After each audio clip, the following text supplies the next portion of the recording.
All right, what is going on, guys? It is time for another episode of the Chasing Waypoints podcast. And we are back, and man, do we have an interesting show today. So,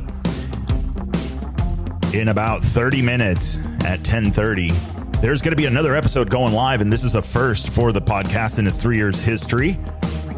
I got to try out my Spanish skills, and actually, it was 110% worth it. I was a little bit nervous, but maybe you guys will hear it if you guys would like to endeavor and listen in. But I figure, how do you do it without interrupting the flow? Well, I figured it out. That is right. We had an interview with none other than Laurent Lazard. One of the very few, and we're talking very few people to compete in double-digit Dakars and complete 10 of those. That's right, participating in 12 and finishing in 10 of them. That is absolutely crazy. Just finishing one Dakar is crazy enough. How about we put that and rewind and repeat that for another 10 times? That is absolutely crazy. I am absolutely excited. I feel like I got to replay the interview a few times, but today's episode, what are we talking about? We're going to do a recap. I want to share some of the stories that I learned from him in the Dakar and his experience over the 10 years he got to see, in 12 years actually. So I want to get into that episode and give you guys a little bit of a rundown, but man, it has been a busy week. We've got a lot of recording going on, and definitely looking forward to some more stuff going on. So with that being said, we're also going to have a special guest check in a little bit later. Now, you guys do not know or have not heard, but we are working. We're doing a lot. There's a lot going on. So we're going to be doing in this episode, we're going to have a recap of the interview with Laurent Lazard. We're going to have none other than Lizzie introducing our next couple of guests. We got some in the Bivouac stuff going on coming up in the next few weeks for the first 2 weeks of August. So we'll be checking in with her and see what we got in store. And then we'll do some rally updates. I got the bike ready. I'm trying to... What do you guys know about this Luccioli stuff? Huh? I don't know. Let's turn down the party a little bit here. So let's get in. We're going to get right into the meat and potatoes of this thing, or I don't know, the force majeure, no, that's force majeure. That's something completely different. I am operating on exactly 7 ounces of coffee at the moment, so we'll be okay. All right, turn the party down, and so yeah, let's talk a little bit about that. So rally updates. So got the 501 ready.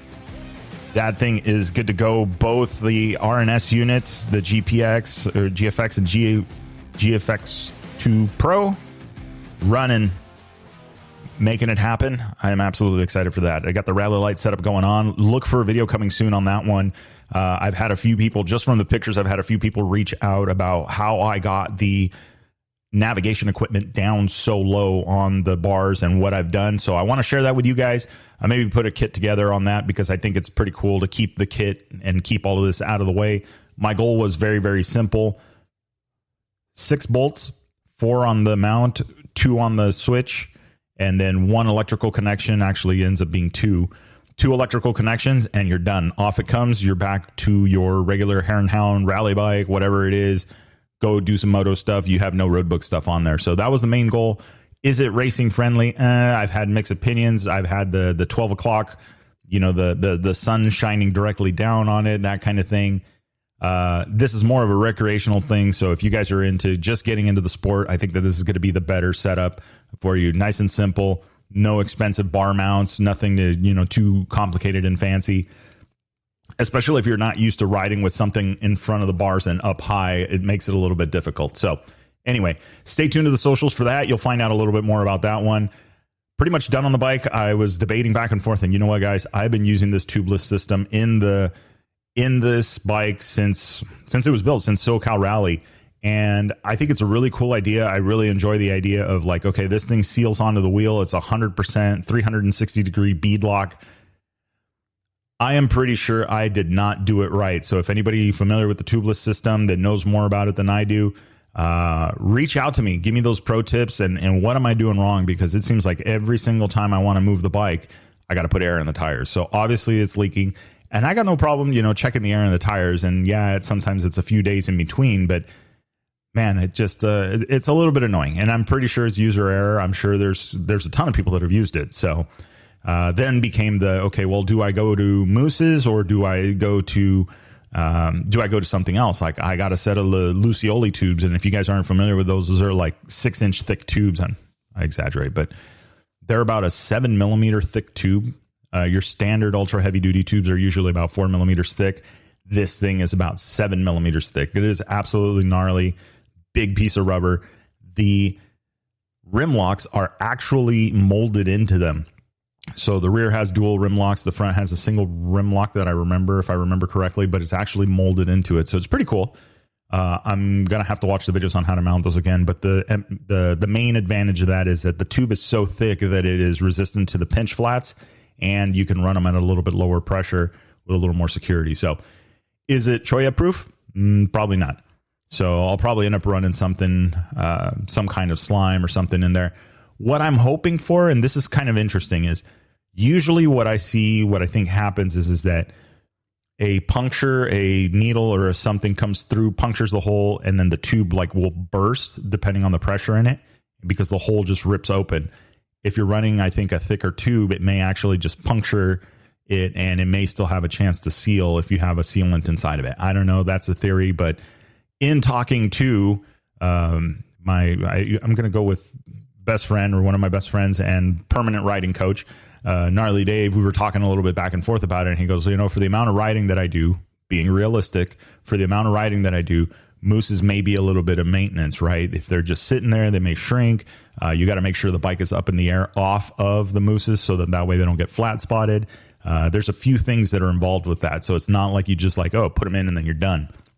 Very, very important on that aspect. And then plus, if you want to run a little bit higher pressure because you're going to be doing some blacktop stuff and you don't want that gummy feeling on the tire, that's going to be the way to do it. So I got some stuff to figure out on that, but I think it'll be a quick fix once I get it going. So that is the plan there. Almost done with that one. Getting ready. I think I'm going to clean the bike up here in a little bit, and then we're going to go down to the GS Adventure Garage or Baja Adventure Garage grand opening. Actually, that is on Sunday. So you guys are listening to this at 10 a.m. It's a little bit later this afternoon down in Playas, right across the border here with U.S. and Mexico, and checking it out. I mean, he's Marco, one of the owners, or the owner, is absolute fanatic of adventure bikes in Baja, does tours, does bike rentals, does all sorts of stuff. And it is absolutely awesome to see his ability to create a very unique spot. It's my understanding there's a bar, there's a restaurant, a little coffee shop. They work on the bikes there. They got room to keep the bikes, store bikes, that kind of thing. So it's really, if you're headed into Baja, I think it's going to be one of those first stop, check in, this is what we're doing, and go from there. So I'm planning on checking that out tomorrow. I'll be down there on the 790 and just checking out the bikes and seeing what's going on down there. But that's the game plan for that. I'm looking forward to it. So okay, those are the updates. Let's get into what we did. And this was very interesting. Is we did end up talking to Laurent Lazard. So it was very interesting. So for those that may not know, Laurent is actually one of the few people in the history of the Dakar Rally that have competed in more than 10 of them and completed at least those 10.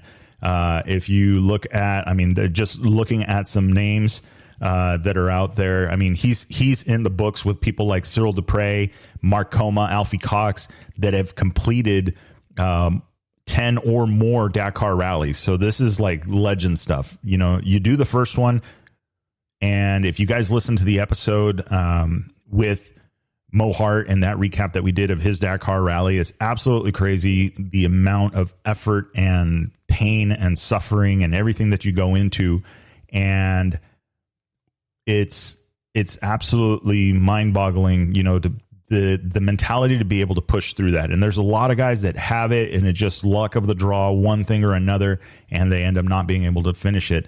But in Laurent's case, signing up for 12 of them, participating in 12 of them, and completing 10 of those is an absolute astonishing record. And we got a chance to talk to him, and I was absolutely stoked on that. Again, that episode, that raw interview is going to be airing here in a little bit, so you guys can listen in, but it is in Spanish. I was trying to figure out, like, how's the right way to do this, right? Like, do I interrupt and translate? How do I do it? And I go, no, I don't want to interrupt the flow, because you guys have told me, and I really appreciate that, is the feedback is you like the garage feel about it. So I said, okay, you know what? I think the best way of doing this is going to be like, let's just do his episode, his thing. You guys can hear the raw interview on a separate episode, and then we will talk about the recap, and I'll introduce you guys to them. I did not know who he was. What was interesting is that our neighbors introduced us, and it was like, oh, you got to talk to him. He's participated in a few Dakars and stuff like that. Well, I had no idea that it was 10 Dakars. I knew he had been down there a few times. I knew he had done some stuff, but I had no idea. So I was absolutely blown away once we started talking and finding out a little bit more about it, and listening to his stories in the studio was absolutely crazy. And to go back to understand how big of an ordeal this was, is if you guys did listen to the episode with Mo Hart and talking about his Dakar, and when you finish the Dakar and when you get to the end of it, in the case of Laurent, his father was there, and this was at his first Dakar, and obviously all of the emotion, being able to finish it. Now, mind you, Laurent started racing the Dakars when it was the Dakar Rally. The Dakar Rally that we knew and grew up with, the Dakar Rally where people slept on the floor, there were no bivouacs, there were no motorhomes, there were no physio, there was no, factory level support trucks and things like that were, rebuilding cars and doing all of these things and rebuilding bikes and all this. That didn't exist. Everybody was in Malimoto mode, eating on the ground. And like I said, he's like, you were next to Stefan Petterhansel, and you're eating on the ground next to Mark Coma, and you're all of these legends. Nobody's anybody new. And so that was the Dakar he signed up for. And that was the Dakar that was 11,000 kilometers long. You're talking about 6,000, 7,000, 8,000 miles long. It was a longer event than it currently is. It was more days than it currently is. And it was much, much more of a challenge, because you're not, at least in my mind, right?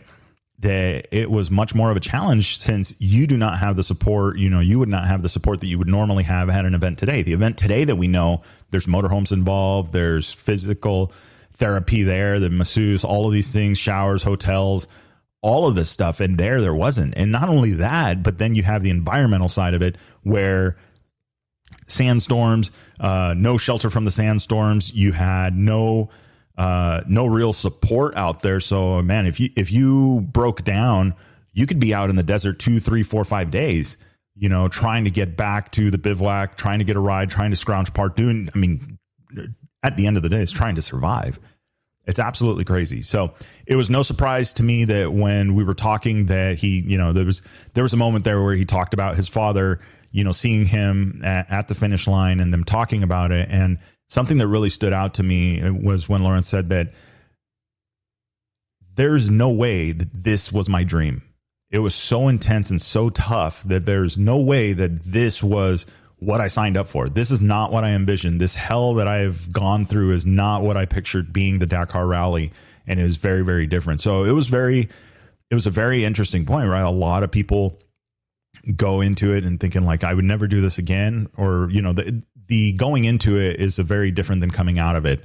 And I think that was a very interesting point made by him. And then, as he mentioned, then it was like 15 days later, you start kind of like, you get that withdrawal, like, man, I wish I was there. And I wish, one more stage. And, you just literally finished this and you didn't want anything to do with it anymore. So that was very interesting. That was not the first time I had heard it. In working with the guys and with the crew at Sonora Rally, and talking to Edo Mossi, and then also talking to Alain Grossman. Very interesting is it was the same thing was said. It's stressful. It's all of this wrapped up into one, and it's just this ball of emotions. And then a few days later, you have the withdrawal. which is very crazy because you get to the last day. I remember signing off on the last day, signing off on the radio once everybody was accounted for within town and everybody was back. And I remember signing off on the radio and going, man, this was a rally. This was very tough. And you know, part of it's like, oh man, you know, it's a sense of relief. But then a few days later, you wake up and it's like, all right, man, I wish we had one more stage to do it right again, you know, or to do this a little bit differently, or, you know, what are the things that you would change? And your brain just doesn't want to let it go. So it's a very interesting thing that happens. Well, in Laurent's case, yeah, okay, well, you know, didn't want to do it again. 15 days later was like, okay. And then the adventure starts. And that adventure started for another 10 more times, 12 more times, you know, 10 of those being finishes, which is absolutely crazy, or another 9, right? In addition to the one that he finished. So it's very interesting. You know, there was a lot to unpack in learning about it. You know, the writing and the physical and all that. So he also does coaching and does some of these different things. And what was interesting is when we were talking about him, I'm like, okay, well, from a rookie perspective, right? For the people that are looking to go to the Dakar, what is the thing? And he said, you know, the Dakar rally has changed so much. You know, when he first started at the Dakar rally, everyone was an amateur. There were no pro teams. There were no pro riders that were paid, you know, 100%. It was just more of this amateur type vibe, and not a lot of people, you know, it was different, right? Now it's a whole year-long process. You have physical therapy coaches, you have, you know, your training coach, you have psychologists involved, sports psychologists involved, you have factory teams, you know, you have all of this different support that's changed. Now, mind you, it's one for the other, right? Maybe the life after the stage is a little better now, but the level of competition has been raised several times now that you have all of these new competitors. I mean, before there was only like 5 or 6, 7 guys. Maybe now you have a field of 20 or 30 guys that could be in the running at any given time, which is crazy across all of these classes. So it was interesting to hear, you know, from his point of view, when he started, what it looked like. And he said, you know, it was not crude, but it was very different, you know, than what it is now. And he went through the whole era of map men and having people that would give, you know, the coaching of how to finish courses sooner. You know, you race waypoint to waypoint, and, you know, figuring out, being smart, conserving energy. And there was a lot to it. And that was, it really stood out to me, you know, how the change went. And he said, you know, for people that are looking to go, you know, it's a physical thing, you know, it is a mental thing for sure. And then from there, you know, there's a money aspect of it. And it's very different when you talk about, you think, okay, money. All right, cool. We got the funding. We're going, you know, we're going to make it happen. And then you physically start training and practicing road books and doing that stuff. But one thing that was interesting to me that I really didn't know was how a sports psychologist gets involved with these kind of things. And that was really interesting to me. I was like, well, wait, whoa, like, are you talking about your feelings, or what's and he tells me more about how it's more oriented towards the actual focus side of things, being able to focus for very long periods of time. You know, you think about our generation now, right? Our generation now is like 15 seconds, right? 30 seconds, 60 second. You have a quote unquote long form video on Instagram. You know, look at YouTube. They're like 10 minutes or less is the videos you want, right? You know, or 15 minutes or less, or you want a shorter form video. And I sometimes look at it and I'm going, okay, well, yeah, I'm not going to watch this guy for an hour and a half. Show me how to do this. Oh, look, here's an 8-minute long video. I'm going to choose that 8-minute long video. I'll just cut to the chase, right? So that was very interesting to me is how he said that had an impact, and being able to do it. And you know, from like doing road book work, you know, here's a road book, mark the road book. And the psychologist is a psychologist, therapist, I don't know what you want to call it, is working purposely to distract him with other things and tests and choices and things, so that the mind learns to focus on that. Because like I said, it's mentally tough, and it is so much going on that everything has to work in unison. You know, he's a rider coach as well. He trains navigation and stuff. It was very interesting when we talked about that part of it. You know, you talk about navigation and you think like, oh, well, you know, here's and he said, before we even hit a road book, he would have his students, you know, okay, you need to learn, you need French. You need to memorize, you need to learn what these symbols are. You need to learn and speak the language and what they mean. And it needs to be second nature before we even go out on a road book. You know, because like you say, I mean, a road book, you can just by the center box, just by the tulip note, you could pretty much navigate it. But it says you want to know all of the language. You want to know everything. You want to know every box, every meaning, everything that's involved in that. And you want it to be second nature. This goes back to the mental aspect of it is you're trying to conserve your energy. You're trying to conserve your focus. So if it's taking more focus for you to do these things, then yes, it's going to become more difficult, more mentally taxing. And for some people hate being physically tired more than they hate mentally tired. And some people, it's the other way around. They absolutely despise being mentally tired versus physically tired. And the Dakar Rally will find you. Whichever side of the fence you're on, you made it very clear that it will find you. And that is a very interesting point. You know, you talk about these things, how progressing through it and working through these like little bites at a time, your writing ability, working on your writing, working on your, and even so much, he said, not so much the writing technique, but the strength and endurance. He's like, you don't need to bench 350 10 times. You need to bench 35 pounds 100 times, or 35 pounds. Yeah. Did I say 3,500? You need to bench 35 pounds 100 times, not 350 10 times.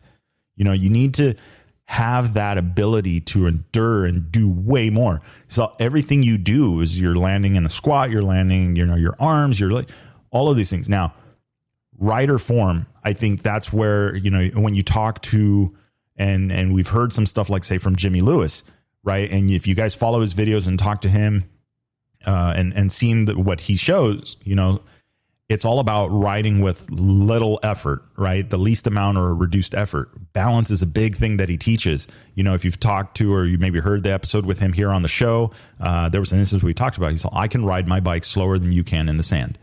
And it's because of balance. And that was after a comment that I made. It's like, oh, well, I know that a bike is a little easier to handle at speed in the sand. If you're going too slow, then you're causing, you know, you're making yourself work harder. And he goes, no, wrong. It's balance. If you have balance, then it doesn't matter. And that is, well, it does matter, but it doesn't. There's a key part to all of this. So when we talked and everything that we're going over, and like you said, is you compartmentalize everything, you organize everything, and everything has a purpose. You know, learning the road books from the beginning, learning the language, getting quizzed on the language, and then going out to navigate, and then working on that, and then controlling yourself. You know, you have everything. You have the fastest car, you've got the best suspension, you've got the best bike, the perfectly set up. I mean, like if KTM handed you the keys to one of their, they don't use keys, but you know what I'm saying. If they handed you the keys to not the Rally Factory replica, but the Rally 100% rally bike that Benavides is running, or one of the, you know, or Toby Price or any of those, would you know what to do with it? And would you be able to do what they do with it? And would you be able to do, and that was the thing, is like being realistic with your abilities and being realistic with your skill set.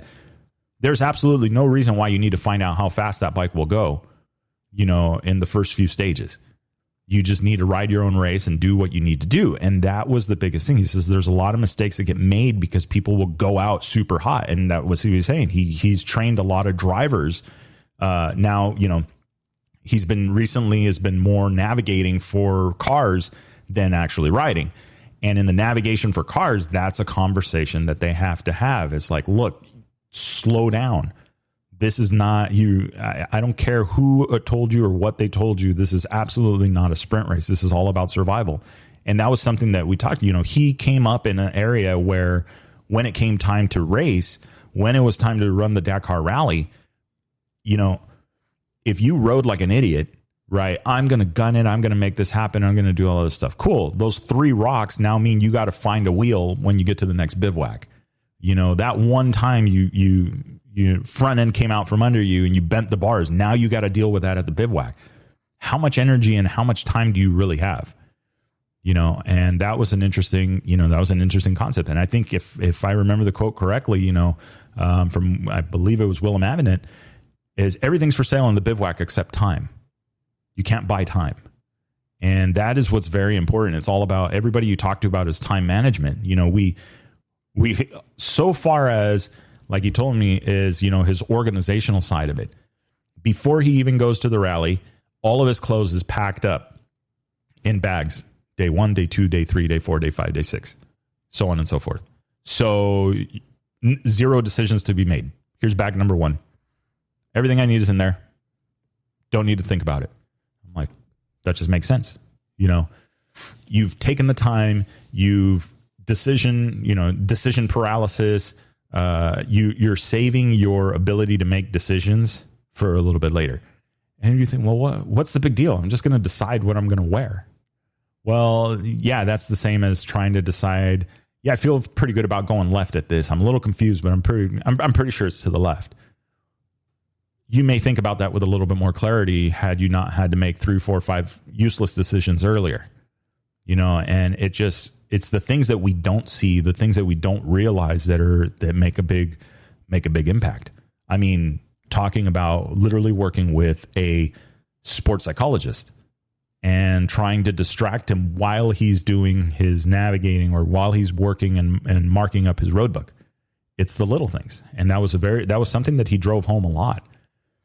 And it was a lot of, you know, it's the mental game and being ready for literally what you're about to sign up for and what you're about to participate in. And so that was very interesting to me, is listening to that and seeing, you know, hearing him talk about this and how it was. And then there came a moment in the conversation that it really did change. And he mentioned it as like, you know, he's seen people quit the rally because they had nothing left in the tank. They had nothing. It wasn't because the bike was good, the gear was good. They just mentally had nothing left in the tank to continue to push forward. And that's what's going to help, you know, is push you forward and do things. Is the mindset, right? The discipline of it, right? Motivation will come and go. You've heard, you know, famous people, you know, like Jocko Willink that, you know, say that is like, you know, motivation is fun and all, but it's all about the discipline. Motivation comes and goes. Discipline does not. Discipline is what it is. And you need to be disciplined in order to do these things. And that was very, very interesting. And he followed that up, telling me all of these things by telling me one of the things that I heard it took me a second. It literally took me a second to put myself into the shoes of somebody doing this. And that is only the mental side of it. And just trying very difficult to imagine this. And even thinking about it now, I just think like, this is absolutely crazy. So we all know that the Dakar Rally left the original Dakar, where now the Africa Eco Race has taken over. Excuse me, we interrupt this for a coffee break here. So we know where the Dakar Rally left. Africa Eco Race is there, and there was a lot of terrorism. There's a lot of things going on, right? Pirates and just drama. There's, you know, for those of you who may not know, there was things. I mean, if I'm remembering this correctly, it was actually one of the KTM support trucks back then. You know, in the semi class, that's how they would move the parts around. They would have spares to, you know, actually hitting a landmine and wiping the truck out, occupants and all. That is absolutely crazy to think that you're racing and next thing you know, you go through this. And so in thinking about that, and for those of you that are listening and you're maybe, you know, if you take a second to think about that, you're racing, you're doing, you know, I was going too fast. I hit a ditch. That person hit a ditch, and that's it. They're gone because they were doing something they loved. But that it was another human, another person that put something there, that booby trapped, that they didn't know was there. And it's complete. I mean, to me, it's like, I don't want to draw the connection because it's very different, you know, in certain sense, but that's like booby traps in some of these races in Baja, you know, and some of the other local races, you know. You don't know what that could cause. You don't know what could happen as a result of that. And, you know, I don't know all the politics and all the stuff that was going on, but let's go back to his experience and what he said to me, and which was very interesting. And it took me a second to process it, but we all know that the Dakar Rally has long liaisons and that they do a lot of commuting. I mean, 1,000-kilometer, 1,200-kilometer days was a thing. Still is some of the stages, but a lot of their stuff, they didn't have roads. Roads weren't developed in these areas. A lot of it was all desert riding. And he told me that on one of the stages that they had to ride out on, they had cleared if I remember not mistaken, about a 200-kilometer, right? For those playing the home game, that's 62 miles per 100 kilometers, roughly. So you're talking about a 120-mile long stretch that they basically cleared with a dozer and graded it just for them to be able to commute out of this area to not have issues with landmines. Could you imagine lining up at midnight to start on this long-ass liaison and most of you guys, if you've ridden bikes, you know, it's like literally cutting your own trail, right? Nobody has been on this road. They literally just graded it through the sand. So it is not pretty, just so that they can get them through this area safely. How crazy is that? Can you imagine sitting there waiting to take on the green flag, knowing that in 50 kilometers to the left or right of you, there could be a landmine waiting for you to go just off course? I mean, I don't want to see, this isn't to be like negative about the rally. The rally, we all knew the rally was an adventure, and we know the history of the Dakar Rally for those of you guys that have been following it for a really long time. But could you imagine that? The mental aspect of that, just the mental aspect of it. You know, forget that you're going to have to negotiate this road that there is no hard pack on, that you're not going to be able to relax, that you're going to be fighting the bike. You know, how crazy is that? I mean, that is the Dakars that he progressed through. And, you know, ultimately going down into, and he admitted it was still tough. I mean, the terrain was different, but it was absolutely still tough. But going into the South American editions of the Dakar, water, rain, cold, you know, climbing some of these ranges and, you know, being several thousand meters above sea level and dealing with cold. And, you know, there was no heated gear. He said the best you had was like jet ski gloves, neoprene gloves, you know, and that was just, you know, how you did it. And they said he saw a lot of people tap out, you know, that they couldn't handle that. And it was very interesting, you know, to hear these stories and to just what he has done. So I'm blown away. I'm very thankful for the opportunity to have, you know, be able to sit down and talk to him and everything that he's done. And now he helps train riders and get them out to the Dakar, you know, and participate, you know, learning how to navigate, learning how to do all of these things. And then not only that, but, you know, he's now since become a distributor for KTM in Uruguay. And, you know, the whole brand, he's gone, he's traveled, he's done all these, seen all these bikes, you know, he's looking at other rallies and looking at other events. And, you know, he knows the focus. He knows what needs to happen right now. It's, you know, he starts working with his, the sports psychologist. He starts working with a trainer. He starts, you know, working on the physical side of it and making sure that he's giving himself the best opportunity. Like I mentioned, hey, as the years go up, you know, you don't bounce as easy from injuries. So you need to be that much more prepared. So it was very interesting to hear, you know, all of these different, you know, little stories and little things that he has had to experience and go through. I think it was one of those things that it's a reminder you never know who you're talking to and who you're never standing next to. And I think that for me, that was really, really crazy, you know, in meeting him and having the opportunity to meet them and talk about all these adventures, you know. And now also one of the other end, if you guys are on on the socials. You may have seen it. But there's a gear company out here, Radical Gear, and that he's working with now, and they're coming up with different jerseys and just riding gear. And I think that is really cool. I think that's a really cool offshoot of what he's doing. And, not only is it the bikes, but also involved in the riding gear side of things. And so how awesome is that, right? You'd be able to be involved in this motorcycle industry in all aspects and in different aspects of it. I think that to me sounds like, he's living the dream. So I very excited, and I'm trying to think of through all of these things, but this is like part one of the story of all of these things that I remembered. And as I listen through the interview, I'll get you guys another story and do that. But those were the things that stood out in my mind, and seeing how the Dakar has progressed from where it was to where it is now. It's not gotten easier. It's gotten faster. But the days have reduced. So I don't know, pick your challenge, right? Did you want more days at the Dakar and a more rough, everybody is Malamoto? He said it. He has the utmost respect for the guys that run the Malamoto class. It's still insane because that's how it was back in the day. Everybody was in Malamoto.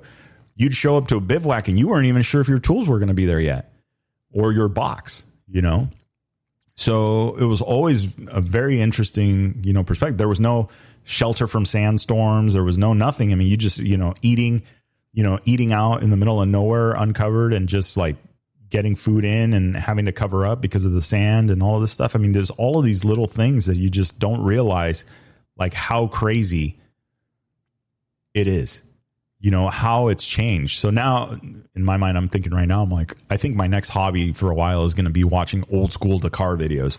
Just go to YouTube and see how many of those I can find and do that stuff. So if you find a cool one, tag me on that. I want to see, especially on the bike guys, I talked about it with Andy Kirker from Score and all that stuff. And, the vehicle guys, my respect, there's a lot of good, guys that have gone from motorcycles to the vehicles and have been successful.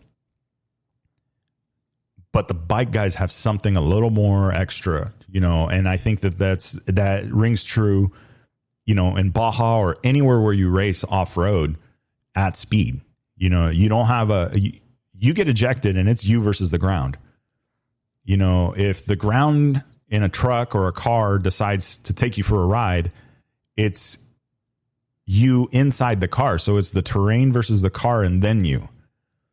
So kind of an interesting aspect. I mean, oh yeah. Okay. So, I mean, there are safety improvements. Right now we have airbags that the riders are wearing airbags, which I think is which is a great idea.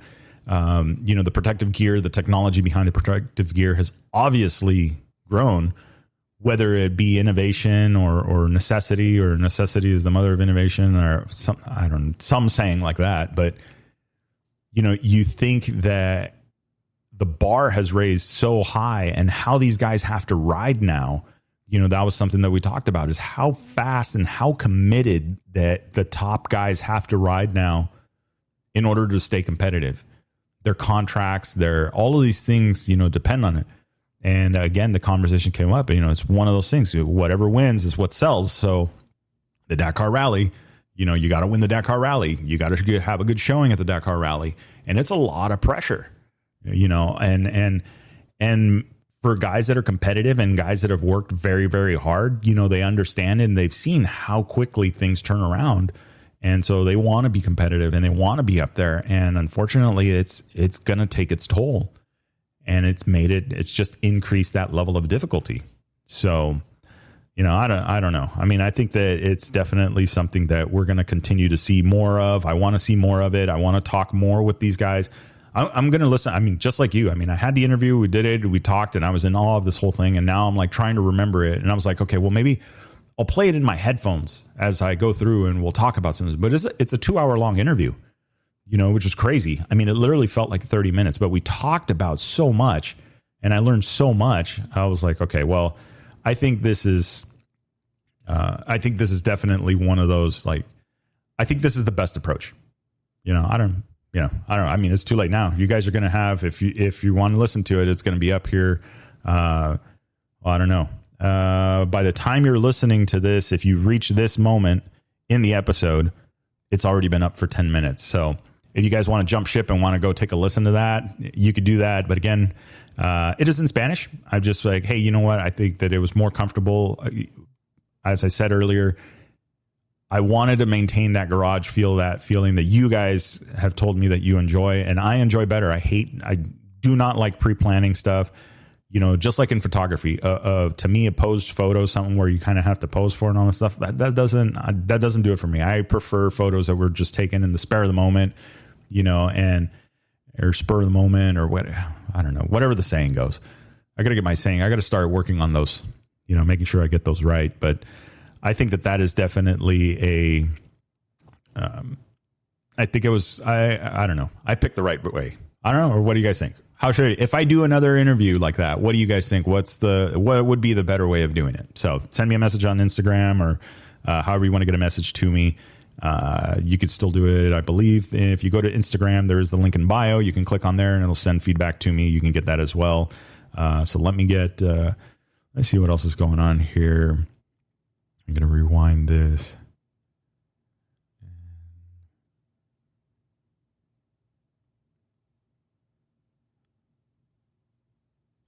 I'm reaching out here.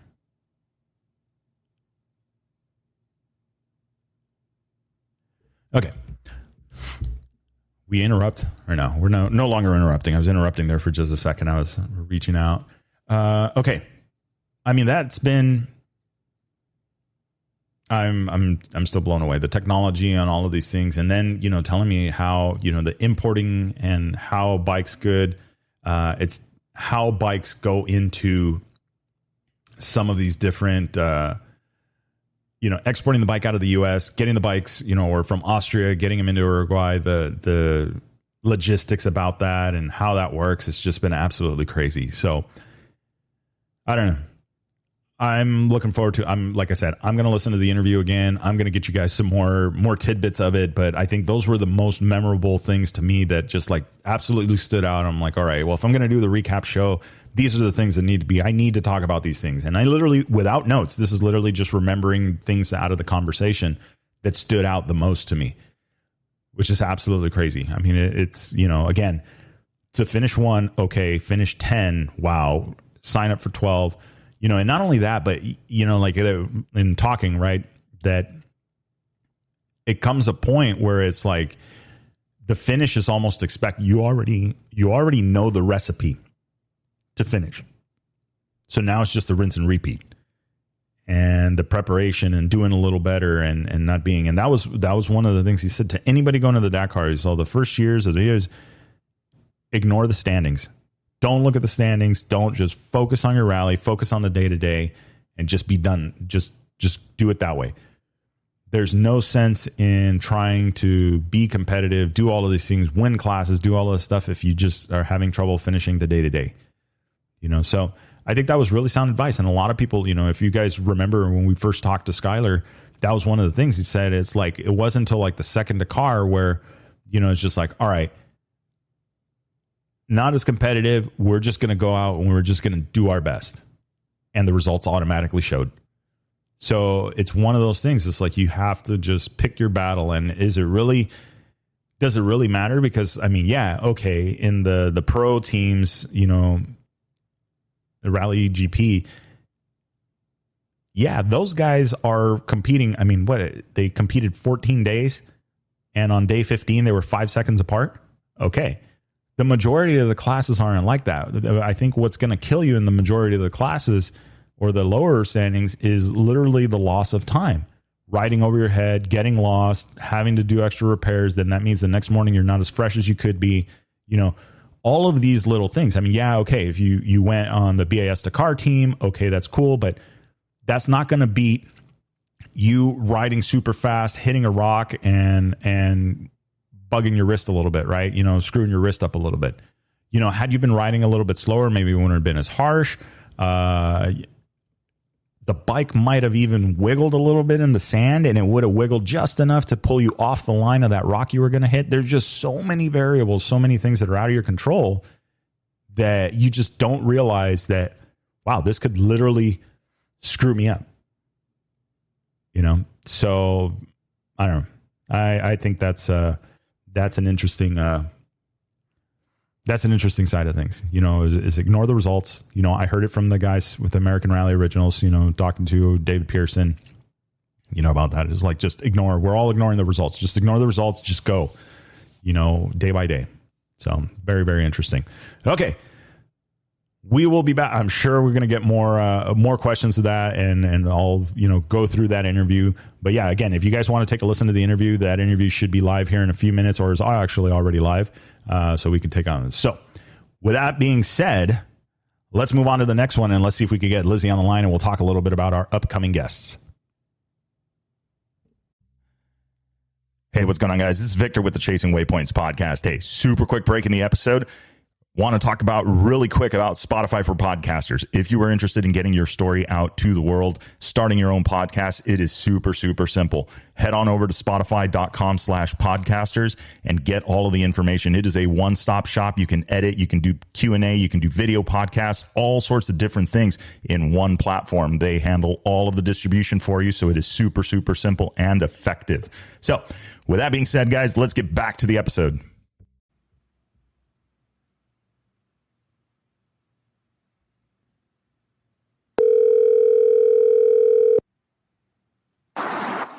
Hello. Lizzie. There it is. Third time's the charm. I know, right? A little bit of the technical difficulties, but all is well now. How are you? It's a busy day. Doing well, yes. It has been a very busy day. But same. Thank you in helping me with that being a busy day, but I appreciate that. It's been good so far. Great weekend so far. Good. What's going on with you? Good. Where are you at? Oh, goodness. You're out walking the dog, you said? Yeah, so I have a Shiloh Shepherd, but I am actually dog sitting another dog. So kind of juggling the two of them. They seem to be fine.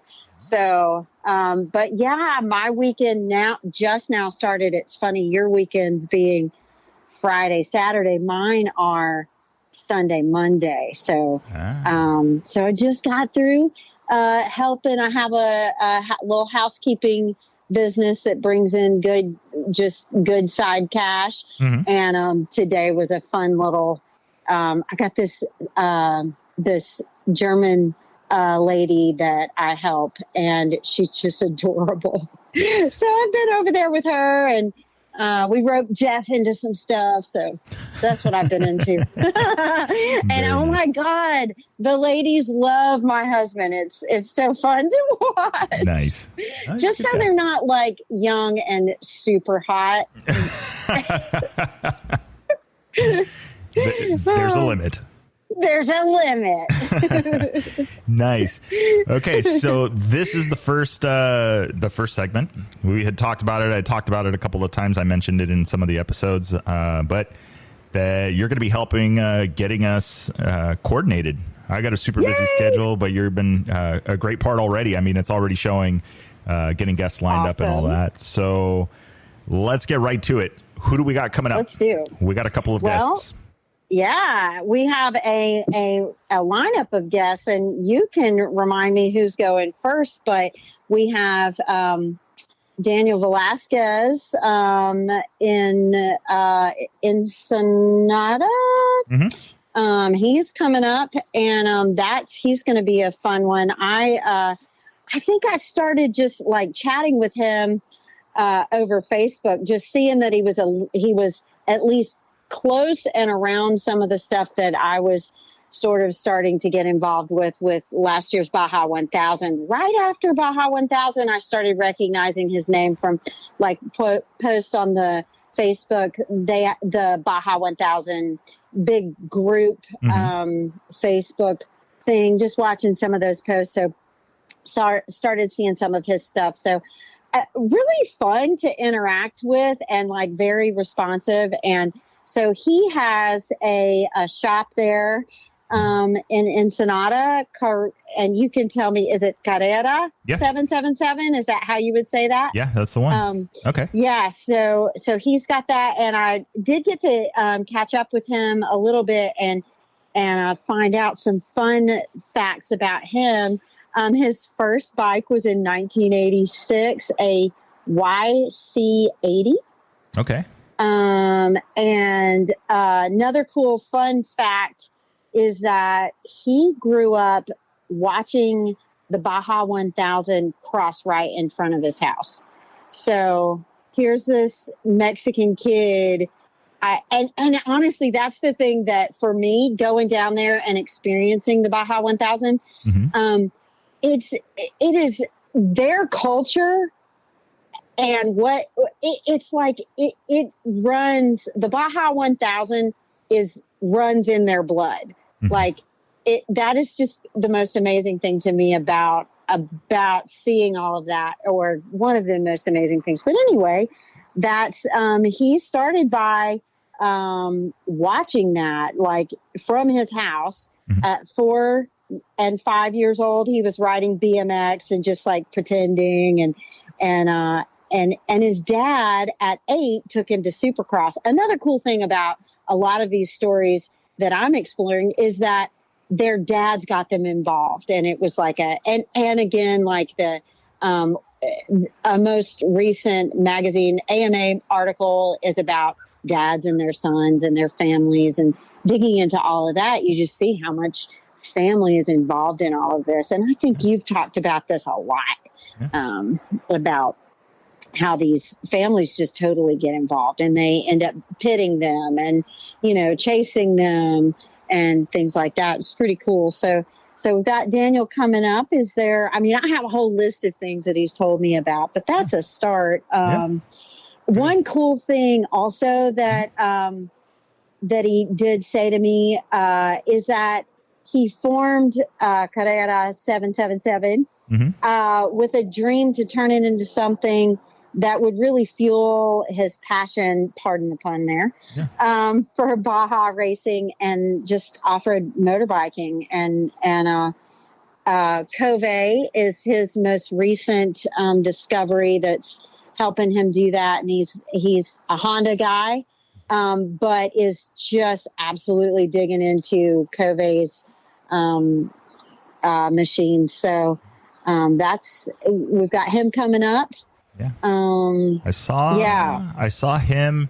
Well, this is interesting. So I saw a article. Score International just released an article on that Score News on their journal, or Score Journal, I think it is. I got to go back and look the name, but I saw that it was him and Andy Kirker riding the Cove around. Yes. Can you believe that? Like, I just, when I feel like I heard about these bikes back at Baja 6 Day. Do you remember commenting at all about those bikes then? Or do you remember that it was a buzz in the rally world? Were those bikes showing up? Because I feel like they were. I just can't. It was like a rumor buzz, and there wasn't, I think everything was in full swing and hater mode. I know that sounds bad, but it's kind of like, everybody's like, I don't know. And then they put 3 bikes across the line at Dakar. So I remember, I feel like the first thing I remember hearing about it is like, it's just this crazy bike. And it's, it's kind of the colors are real. You'll notice it right away. You'll see it. I feel like somebody on your show said, when you look at the lineup, you'll recognize this this bike, because the colors are just so funky or something. They didn't use the word funky. That's me. But then like, and at first I'm like, well, okay, that's interesting. Also China. So I don't know. Yeah. But like, dang, their goals are like on point. They like a little bit like y'all are nuts, but they're on point. Like everything that they're, dirt bike test the other day. Shout out to Jimmy Lewis on that, but like good things to say about these bikes. Yeah, I think it's the bike has an interesting future for sure, and they've already proved themselves pretty quickly. I know there's still probably some people holding out, waiting to go, see, I told you so, but Sure. It's sounding like they're going to have to wait a little longer because everything seems to be lining up. Plus, I saw they have that new rally motors already 20 kilos lighter or something like that, which is crazy. So, oh my goodness. Yeah, so they're working. So nice. Okay, yeah. so we've got Daniel from Carrera 777 coming up. Who else we got? And then you already mentioned him. We have Andy Kirker coming up. That's going to be fun. I just went and re-listened to that previous show that you did with him when the talk and the dream was merging rally with Baja 1000. And so disappointed that didn't come to fruition. But shoot, who even knows? But we've got Andy coming up. And wow, where do you start with that guy's history in motorbiking and racing? It's like he's done it all. And my goodness, he's rattling off these, time frames. And I'm like, bro, you're still riding and you're still hyper involved in all of this. And you've got like 50 years in on this. Did you start when you were like 2? I mean, and he's, what I love about him, my first interaction with Andy was because I was going to be driving a chase truck for a buddy, shout out Etienne Jalinas, who after Sonora in 2022, he stayed down. He had some work. He's an artist and had some symposiums he was doing down there. So did some work and then was looking for a team to ride with for Baja 1000 in November. So Sonora last year was what helped me.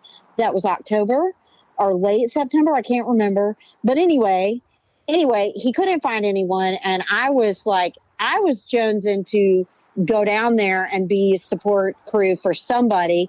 And I reached out to him and he was like, I can't find anybody to join up with. Maybe I'm going to do Ironman and maybe anyway, he ended up doing Ironman and saying, hey, if you can come, you can drive my truck as you can be my chase truck. At that point, I'm like, oh, hell yeah. And also, oh, my Lord, what have I gotten into? Yeah. So I started just reading anything and everything I could. And I came across Andy and was just so amazed at how responsive and how communicative immediately. Again, the race culture is so different than what I would have expected from, the only thing I knew before I discovered you, Victor, is, Supercross and that sort of thing. And, to reach out to the kind of director of communications and liaison between SCORE International and all of the motorbike folks who are involved, to reach out to him and have him respond was like, man, this guy is something special. Also, this sport is something special. So that's just going to be a really fun listen as far as what Baja has been. Wow, he's been, there. I asked him a question. I said, well, were you, and I'm blanking on his name, Bruce Ogilvie. Oh, yeah. So did you interact with Bruce? Was he, someone that you knew? And so the tiny little back on him that I know is that he was not only an incredible participant down in Baja, but also just an amazing mentor and kind of was one of those behind the scenes quiet kind of guys who maybe wasn't going to bring to light how amazing he was as an individual. And he has passed. But anyway, so I was so curious then, having read about Bruce, to see, and so I asked Andy about him, and he said, yeah, I knew him, but as a competitor. And gosh, I should pull it up, but he said something like, yeah, I definitely beat him more times than lost to him or something like that. So it's just kind of a funny little, I was waiting for this heartfelt story about, yeah, Bruce decided it. And it was a little bit different than that, but also it kind of gives you a little bit of an idea of who Andy is. He's, been racing this stuff. And he did have some in his earlier years, he had, and I did hear this on your show, and he mentioned it, that after having racing success, he just suffered some tragedy with a buddy of his who passed racing. I think I'm getting that right. And he had to hang it up for a little while. But he turned around and started like doing some super bike races, which, you know, just like, okay, you're going to pause, but also you're going to pause and go do that. Yeah. Yeah. Switch disciplines. Yeah. To something equally insane. So, awesome. You know, his first bike, fun fact, was a 1970 Yamaha 125cc. He was 14. Also, again, like, how are you 14 and not 2? I know, right? With all the experience. Yeah. Also, his favorite ride now is a Honda CRF 450L that Colton Udall built. So there again, keeping it right there in the Score Baja family. I know, right? Yeah, and you know, Colton Udall, I think he's won a couple races or something. I don't know. I feel like I have heard his name. Yeah. Nice. Awesome. Yeah, that's actually one I didn't know. I did not know that Colton had built his ride, and that's and Colton's pretty, you know. I had my bike up there. I was on my way to the SoCal rally, and he took a peek at my bike and right away, you know, pointed out a couple and suggested a couple of things. So he's got an eye for detail for sure. So yeah, that's cool. One of the few people I would probably let wrench on my bike.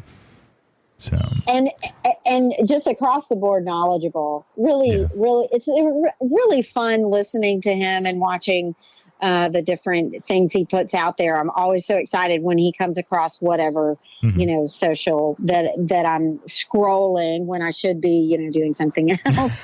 But just those little videos, little blips he does are really cool and like accessible, like very, very cool little tips in that. So yeah, I can imagine that I would probably be super excited if he were looking at my bike. And also a little bit like, oh shit, what's he going to come up with? I know, right? Somebody is always talking about how their credit card and this sport being and Chasing Waypoints being like super bad on the wallet. It is. It helps make the wallet lighter. That is for sure. Nice. So cool. Yeah. So we got Daniel Velasquez coming up this Sunday or following Sunday, and then after that we'll have Andy Kirker. Super great. I am really excited. It's fun to be interacting with these guys, and like it really, for me personally, it amps up my like hype to be going on Spotify and checking. Okay, is the new episode up yet? Is it aired yet? Yeah. Super good and fun, and these are just fun guys to listen to. Yeah. So very cool stuff. Yeah, I've had I've interacted with them in the past in real life, right? Not just in the podcast, and obviously you heard the Kirker podcast, and yeah, I agree with you. They're really cool guys. I mean, I think that's it's awesome to see that you know, not there's no like ego about them, or you know, they are not approachable. They're actually very approachable, which is awesome. Yeah, it's surprising, refreshing, all of the things. Yeah. Perfect. Yeah. So I have a quick little question for you. You've made this little switch over. We've been doing full on rally, and now we're going Baja, which I'm so excited about. Has that just been an organic switch over, or is there have there been some things that you've just been rolling around in your head that you're like, you know what, let's do a Baja segment here, you know, a Score Racing or Baja. I may not be asking that correctly, but I'm just curious about that, about the progression on that. Yeah. So basically what ended up happening is, it's actually, I blame Nathan Looney from Countershocks. Because he made a comment, tagged me in a post. I believe it was one from either Taco Mike, or it was, actually, I think it was a Taco Mike post, but basically said, you know, it could, you know, help work on this. And And really, that's what kicked it off. And I said, let's talk a little bit more about the Score racers. That was my original route. So I started racing in Score, obviously the vehicle side of it. And so I was like, well, yeah, I mean, I'm happy to help, help grow the sport. Rally is still the passion and will be the focus of the show. But that's not to say, I mean, some of these guys are actually going to be future customers. They're going to be future rally guys. As they go through, they race and they do this stuff and they discover other sports. I'm going to use the word timeout as they decide, okay, this is cool. I've been there, done that. I think they'll have it, they can progress to another sport. But at the same time, let's share their stories, because there's some crazy stories. I mean, true. We all know the Dakar. We know the Dakar is a bucket list item, but so is the Baja 1000. So I think it's fair to talk about both. Yeah, I agree. I think I know the post you're talking about, and I agree. And the thing, I mean, from what I'm seeing, you can correct me if I'm wrong, but from what I'm understanding, we didn't start out rally. Like there were these other starts, and all of a sudden we're all like, holy hell, what's this navigation stuff? So like Baja is almost like a precursor in some ways. And it's really, already it has expanded my understanding of off-road motorbike racing and all sorts of off-road racing altogether. It's it's different. But there's a true connection. Yeah. There's a true connection. And I'm seeing within all these guys, as I'm interviewing the guys that I'm interviewing, even, there is a gut level connection of, first of all, the word, I don't know that I can find a better word, but passion, connection with family. So much of this, it's just amazing to me how so much of this comes back to either family or really, really, really close friends, and and just being real, just being, like you said, a very approachable, no ego involved, just real. Yeah, I agree. I definitely agree. I think that it's at its both events, both levels are competition. And that's, I think, what's the uniting thing for a lot of these guys, and obviously the terrain and the location and that kind of stuff. But everybody, they're racers. Any which way you slice it. So awesome. Yeah. Well, perfect. All right. Perfect. I appreciate the heads up and giving us the heads up on the guys coming up for the next couple of episodes. You are welcome. We will check back in with you, and again, I really appreciate you helping me with this. This is pretty awesome. I'm looking forward to it. It is my absolute delight. Excellent. All right. Say hi to Jeffrey. You guys have fun the rest of the weekend, and we'll talk to you soon. Will do. All right, Victor. Thanks so much. Thank you. Huh? See ya. Bye. Bye. All right. There you have it. That was the news. So that was Lizzie Sorella introducing our future guests here in the next couple of weeks. So you heard it. We're going to have Daniel Velasquez from Carrera 777, and then we're going to have Andy Kirker from Score International. So looking forward to those episodes, talking with those guys, chatting with them. Both of them, I ran across both of them out in the at the races and stuff. So I'm absolutely excited to talk a little bit more, especially talking with Andy. There's been some progression. When we checked in, Score, he had just started and was working with them. Or really establishing himself with them as far as the liaison between the moto guys and the organization, and then continuing that now, I'm thinking almost about a year later. Yeah, because we talked before the Baja 1000 last year. So we'll see. It was right about this time. So yeah, almost about a year. So it'd be really cool to catch up with them, see what's going on. They were talking about safety and things then. Let's see what they're doing and what they're up to now. But anyway, so that's going to be in a couple of weeks. Next week, as you guys heard, we have the episode with Daniel Velasquez from Carrera 777. You guys just heard the recap with Laurent Lazard. And if you guys are into it and want to, you're more than welcome to scoot on over to the next episode and check out the raw interview with him here at happily named Adventure Taco Studios. Shout out to Gnarly Dave for that one. It was an absolute blast talking to him, finding out more about his racing and what he has done. Absolutely crazy. Some absolutely crazy adventures. Really enjoyed it. So big shout out to him. Thank you guys. I appreciate our neighbors, Nick and Debbie, making that introduction. It was really awesome. I blew my mind. So looking forward to it. All right. Remember, guys, it'll make sense when you get there. Enjoy the ride.